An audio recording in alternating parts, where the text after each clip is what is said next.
Greetings!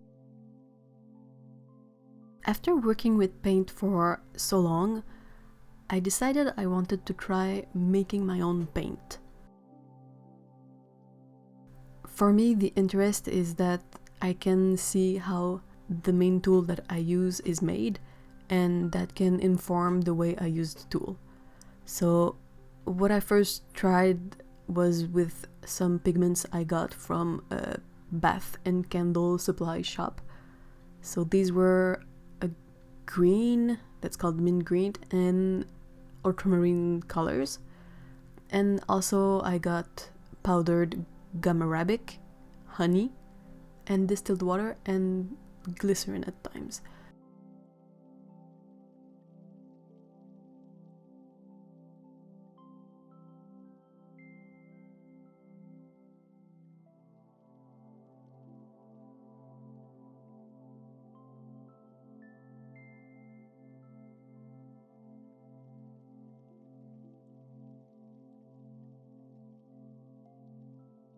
So the paints that I made using these pigments are these four. They would benefit from being wet before using them and waiting for a while. But the colors are, there's a ultramarine blue, violet, and pink. And the green is kind of like a chrome green. It was labeled as mint green, so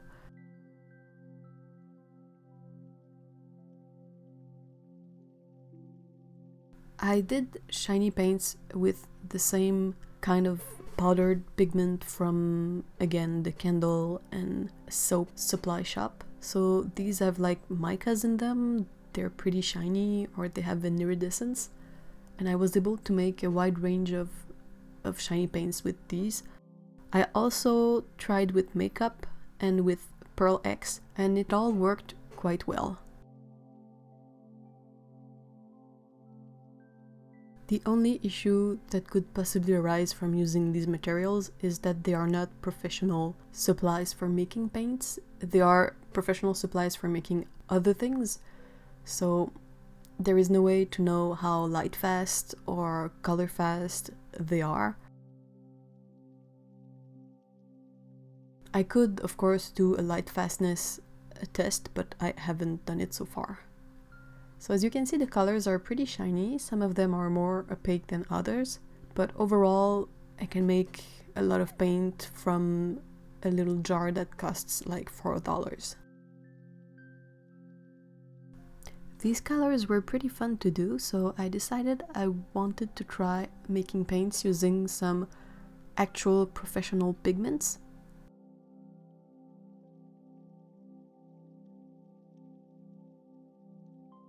The tools that I use for making paints are paper towels, water, a brush, preferably a synthetic brush that's not too expensive, some empty half pans, a ceramic plate from the dollar store, a spatula knife, and some professional pigments. I got these from a local shop that's called Kama Pigments. They have an online store. I will put the link in the description box. I also used the distilled water, gum arabic, and honey that I was referring to earlier. This little thing is a leftover from a Chinese calligraphy box. I use it to dose out the powdered gum arabic.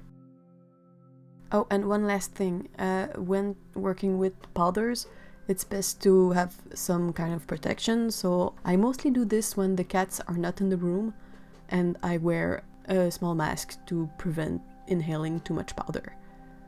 So this is the Prussian blue, and this was my first time working with professional pigments, so I simply went with what I did with the previous powders I had used. So it's basically 3 parts pigment, 1 part powdered gum arabic, some honey, like a drop or two, and enough water, enough distilled water to make it into a paste. I prefer kind of a runny paste because it's easier to transfer into a pan afterwards, but yeah, the goal is to wet everything and make the mix as homogeneous as possible. Another trick that's pretty good to know is that when you add the water, try to add it from as close to the powder as possible, because if you drop the water from higher up, it's gonna make the powder fluff out. Like, it will make a tiny cloud of dust, or a tiny cloud of powder in this case. I transferred the paint to an empty pan and decided to swatch it on a piece of paper so I can test it out. It turned out a bit grainy. I left my swatches to dry and proceeded to rinse off my equipment to make the next color.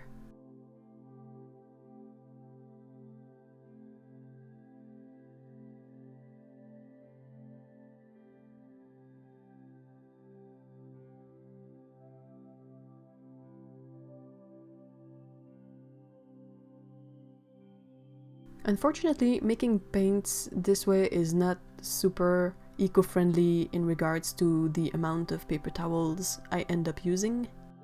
I could go rinse out my plate, but I fear that's just transferring the pigments into the water supply, so I don't really know about that.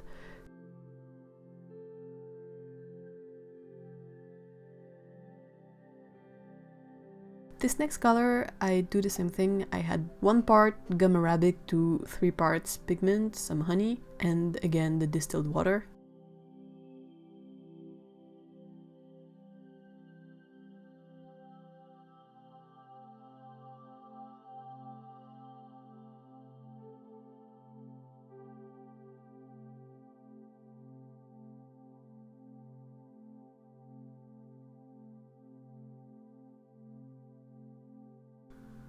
I mix everything using the spatula knife until it's all mixed together well, and I cannot distinguish one substance from another anymore. I was really surprised by this color. It's an ochre, but it's very bright and very yellow. It reminds me a bit of Quin Gold, but it's not exactly like Quin Gold because it's not the pigment that they use for Quin Gold. It's just this ochre that's special in itself.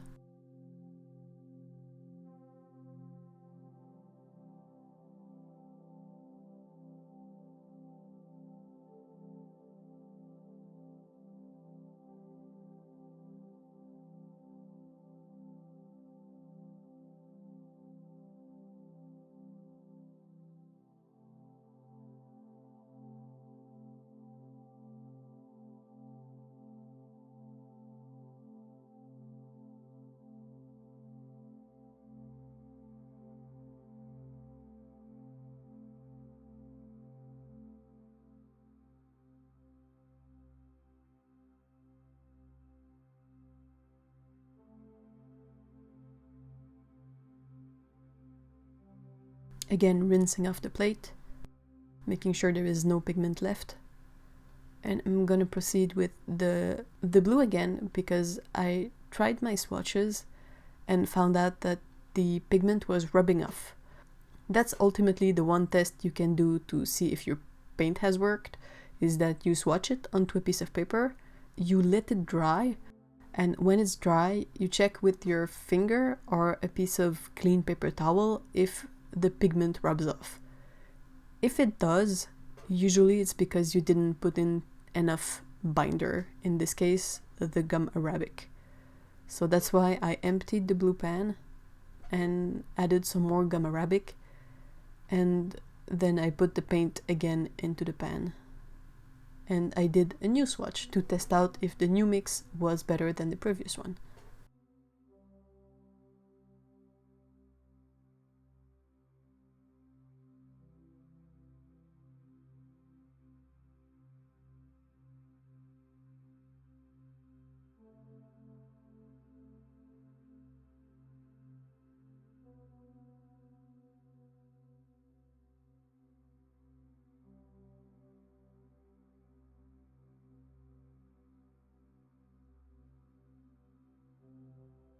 So again, rinsing off.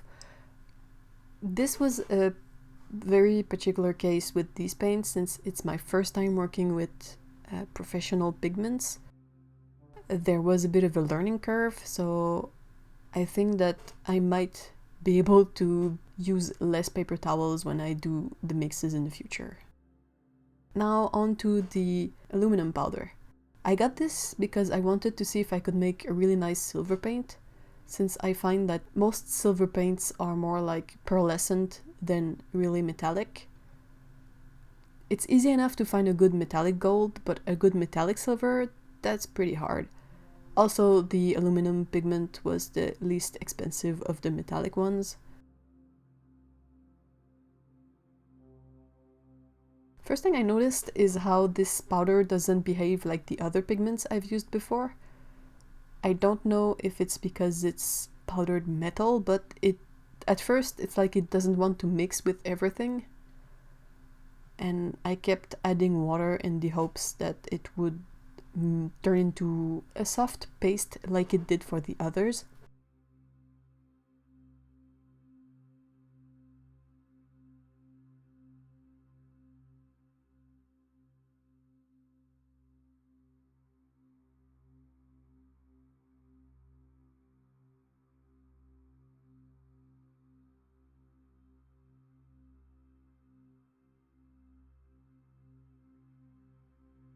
We can see now that it's starting to look more mixed than it did before. It's not exactly smooth, but it feels like a rough paste.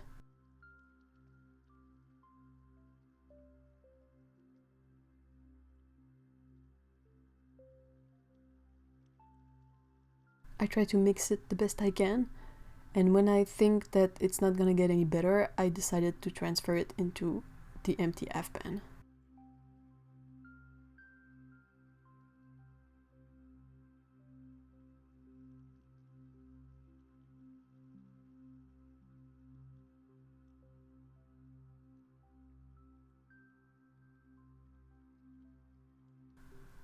I think a good way to work would be to have many plates, or at least many working surfaces that you can work on at the same time.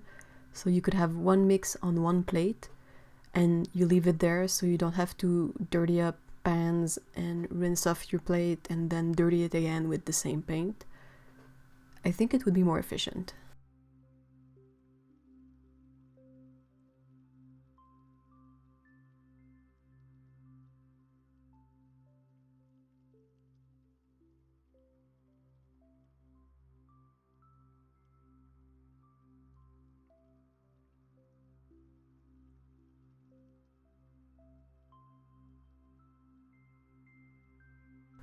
And you can see here, I didn't have many plates, but I decided to just keep the silver on the plate and wait to see.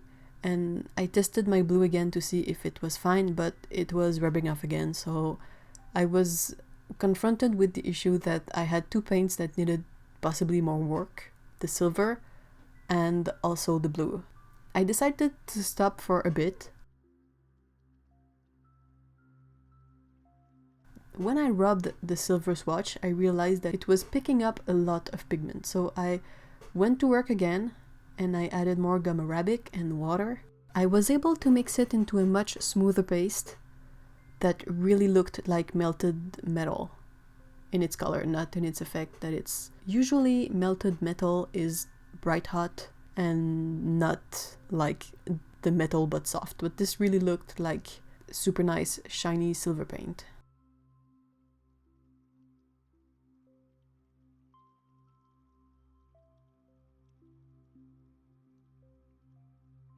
So I decided to swatch it again before transferring it into a pan.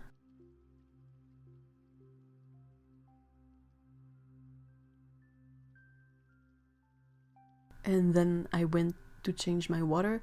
The thing with metallics is they really should be the last paint you work with, because they will put sparkles or metal or shiny bits everywhere. It's gonna be all over the place.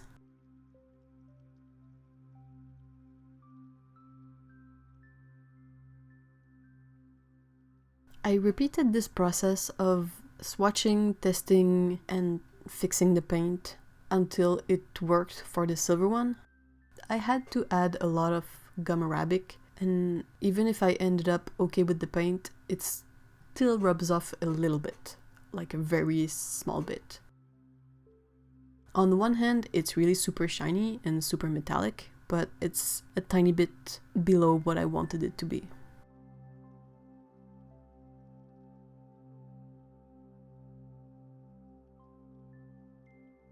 I noticed that the blue wasn't working still, so I went again, took another spatula, found this little bit of a work surface, which is plastic and not ceramic. I emptied the pan and added a lot more gum arabic, and that's basically what happened with this blue. I tried to work it and I ended up adding way too much gum arabic, so the paint lost pigment and color intensity and it became kind of reflective, not in the way that you would have a stop sign being reflective, but in the way that it was shiny a bit. Clearly there was too much binder in it, so, and I was still having this problem with the pigment rubbing off.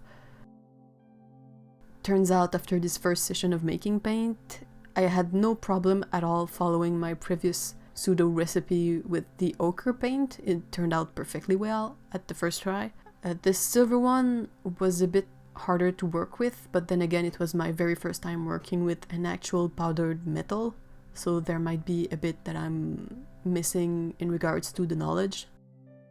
And I think it turned out okay. I will see once the pan is dry and I can really try it from the dry pan how it works. But really the one that gave me the most trouble was this Prussian blue. And I think it might be because I do not have the best tool to work the paint, which is usually kind of a glass vessel that you use on either a marble or a glass surface, and you grind the pigment and all the ingredients together to make a really smooth paste.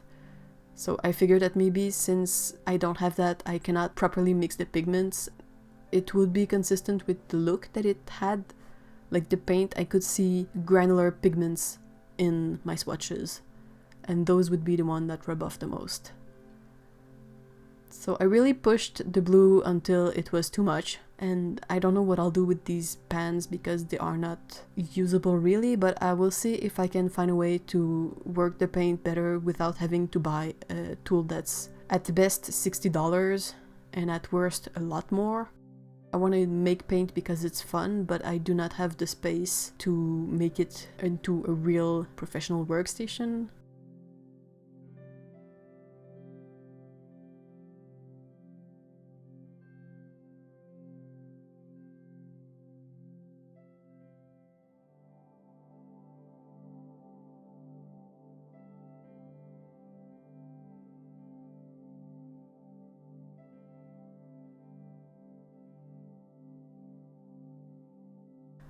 The number of colors available through making your own paint really depends on what you have available and your budget, because colors like all the cobalts, they're really expensive. They're also toxic, but I mean they're really expensive, while the ochre paints and like all the earth tones, they are really inexpensive. It can be a good way to save money if you want to paint, but you gotta be sure about the colors you like and what you want to work with. You are pretty limited. If you like pinks, there is not many pink pigment to make paint out of, from what I've seen. I picked Prussian blue because it's my favorite color. Well, one of my favorite color. I picked the silver because it's something I wanted to see if I could fix a problem I have with some commercial paints. And I picked the ochre because I had never seen that shade of ochre before.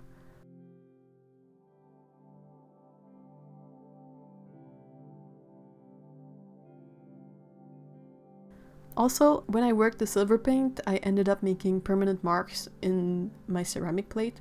It's a pretty cheap dollar store ceramic plate, so I don't mind, but if you want to do this yourself, be aware that the work surface you use might be permanently damaged. Go to the dollar store, get a $1 plate and work on that.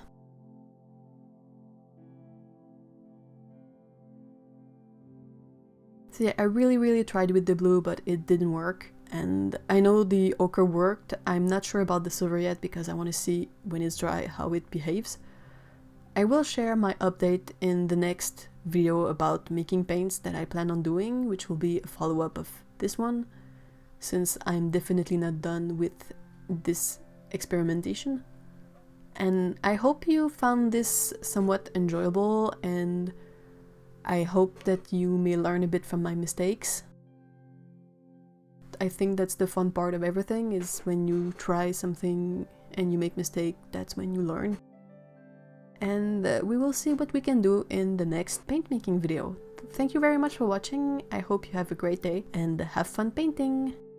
Bye!